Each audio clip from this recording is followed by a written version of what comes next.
Bonjour à tous et bienvenue sur ma chaîne Geek Graphiste. Alors avant de commencer, je t'invite à cliquer sur le bouton abonner et sur la petite cloche pour ne rien louper. Je vous remercie d'être de plus en plus nombreux à me suivre et à me faire confiance, ça fait chaud au cœur, alors je continue dans cette lancée. C'est parti pour un deuxième épisode de 1 minute, un outil sur Photoshop.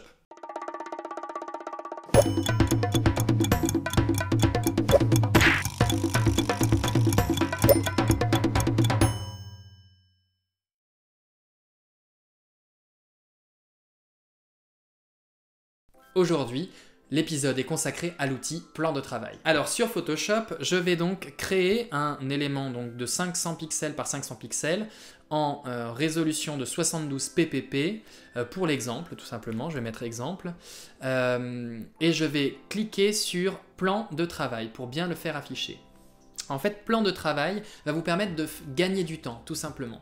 L'outil plan de travail se trouve ici, si vous maintenez votre clic enfoncé. Le raccourci clavier, c'est le V. Si vous voulez switcher entre l'outil plan de travail et l'outil de déplacement, vous maintenez la touche Shift enfoncé et vous faites le V pour varier entre les deux. Une fois que vous avez fait ça, vous allez voir qu'avec votre outil plan de travail, si vous sélectionnez votre plan de travail, vous allez pouvoir en ajouter en appuyant sur les plus.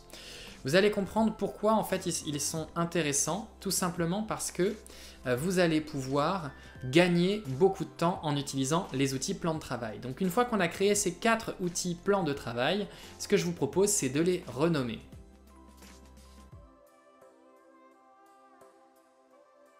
Une fois que vous avez renommé vos éléments, on va donc tout simplement commencer à en modifier un des 4.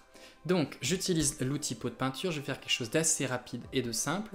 Je lui mets un fond noir, je vais chercher dans mes éléments mon logo, que je glisse dépose au centre. J'utilise l'outil texte et je vais mettre en blanc tuto. J'appuie sur OK, j'utilise mon outil de déplacement pour pouvoir repositionner voilà, mes éléments. Et donc en fait l'avantage c'est qu'en glissant, déposant vos éléments dans un dossier, vous allez pouvoir, donc si vous le dupliquez avec un commande J ou un CTRL J, on va le faire du coup pour en avoir 4, et quand vous allez les déplacer chacun, en fait vous allez voir qu'ils se positionnent correctement. Alors vous allez me dire, bon, ok, très bien, mais à quoi ça peut bien servir? Eh bien, je me retrouve à avoir besoin sur un site internet de devoir faire plusieurs boutons ou plusieurs fois la même image en modifiant uniquement le texte. Et là, sur ce texte-là, je dois mettre conseil, du coup.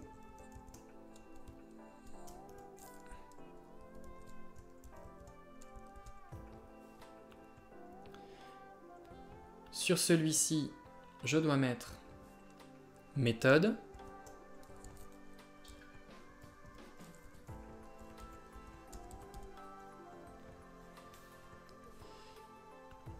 Et sur le dernier, je dois mettre graphisme.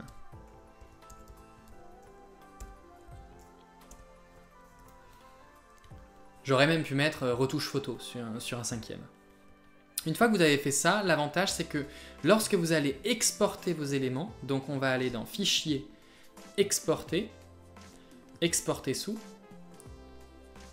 vous allez en fait pouvoir les exporter tous d'une seule fois. Donc je choisis le format, bon moi je vais choisir un format JPEG, je clique sur exporter et je vais les mettre sur mon bureau avec l'outil plan de travail, on va mettre résultat, voilà, hop là.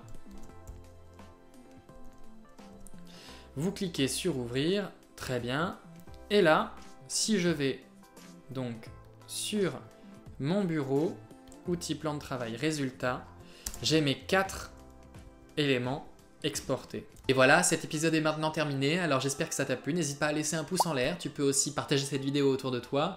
Dans tous les cas, tu peux me contacter, me laisser des commentaires en me posant des questions, en me donnant des suggestions ou tout simplement pour me remercier, ça fait toujours plaisir. Dans tous les cas, je te dis à très bientôt sur les réseaux ou pour de nouvelles vidéos.